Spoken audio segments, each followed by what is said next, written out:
នៅប្រទេសថៃកំពុងមានរឿងអីទៀតហ្នឹងបងប្អូនអាញាប្រជាជនរត់ប្រសិទ្ធប្រសាទគេថតពីលើគេទៅនេះបងប្អូនគេថតលើគេទៅមិនដឹងថាជាការរំជើបអីឬក៏ជាការរត់គេចទឹកភ្លៀងឬក៏គេចទឹកចំនួនអីក៏មិនដឹងឬក៏មានបញ្ហាបាតុកម្មអីអត់ដឹងច្បាស់ប៉ុន្តែវាក៏ថាឃើញថាសកម្មភាពដែលថតពីលើទៅឃើញប្រជាជនរត់ប្រសិទ្ធប្រសាទហើយមើលតាមដងផ្លូវបងប្អូនហើយក៏គេចយ៉ាងនេះមិនដឹងថាជាគំដោអីឬគំដោស្អីទេបងប្អូនមើលពីលើទៅឃើញដឹងស្រាប់ហើយពិតជាគេចមែនតើហើយអញ្ចឹងនេះប្រទេសអ្នកមានបងប្អូនអញ្ចឹងតែមើលងាយគេមើលងាយឯងហើយមើលលើខ្លួនឯងជួបបញ្ហាចឹងហើយមើលប្រទេសជាតិរបស់ខ្លួនឯងដល់ឃើញចឹងស្អាតអត់ចេះតែដើរចោតគេថាគេកិច្ចចេះតែដើរហ្វាតថាប្រទេសប្រជាជនកម្ពុជាទាំងអាក្រក់មកប្រទេសហើយឥឡូវមើលខ្លួនឯងមើលជួបអញ្ចឹងហើយមើលគេចេះបានគេថាមិនឲ្យមើលគេអ្នកដទៃទេសូម្បីតែនៅក្នុងស្រុកក៏ដោយប្រជាជនដូចគ្នាក៏ដោយឃើញក្រក៏មើលគេណាកុំឃើញគេក្រមើលគេក្រប្រទេសក៏ចឹងដែរតែមើលងាយគេប្រជាជនថៃបងប្អូនមើលងាយយើងហ្មងឧបមាថាយើងដើរទៅអីចឹងដឹងតែជនជាតិខ្មែរគឺមើលងាយពួកយើងទាំងអស់ហើយមិនមើលងាយពួកយើងមើលងាយប្រជាជនទូទាំងពិភពលោកមក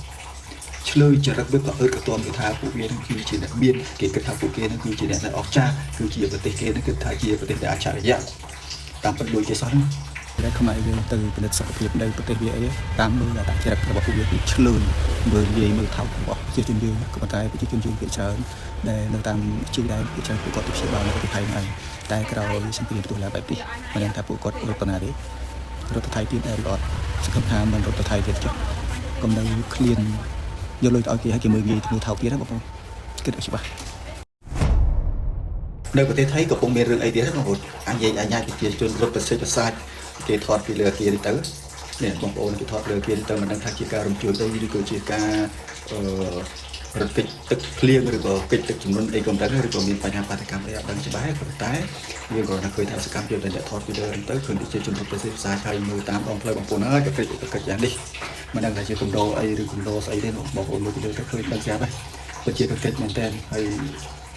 អញ្ចឹងនេះប្រទេសអ្នកមានបងប្អូនអញ្ចឹងតែមើលងាយគេមើលងាយឯងហើយមើលលើខ្លួនឯងជួបបញ្ហាចឹងហើយមើលប្រទេសជាតិរបស់ខ្លួនឯងដល់ឃើញចឹងស្អាតអត់ចេះតែដើរចោតគេថាគេកិច្ចចេះតែដើរហ្វាតថាប្រទេសប្រជាជនកម្ពុជាទាំងអាក្រក់មកប្រទេស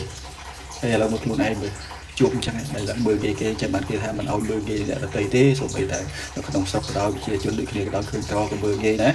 កុំឃើញគេក្រមើលគេក្រប្រទេសក៏ចឹងដែរតែមើលងាយគេប្រជាជនថៃបងប្អូនមើលងាយយើងហ្មងឧបមាថាយើងដើរទៅអីចឹងដឹងតែជនជាតិខ្មែរគឺមើលងាយពួកយើងទាំងអស់ហើយមិនមើលងាយពួកយើងមើលងាយប្រជាជនទូទាំងពិភពលោកមកឆ្លើយចរិតវាក៏អឺតក៏តន់គេថាពួកវានឹងគឺជាអ្នកមានគេគិតថាពួកគេនឹងគឺជាអ្នកដែលអស្ចារ្យគឺជាប្រទេសគេនឹងគិតថាជាប្រទេសដែលអច្ឆរិយៈតាមពិតដូចគេសោះហ្នឹង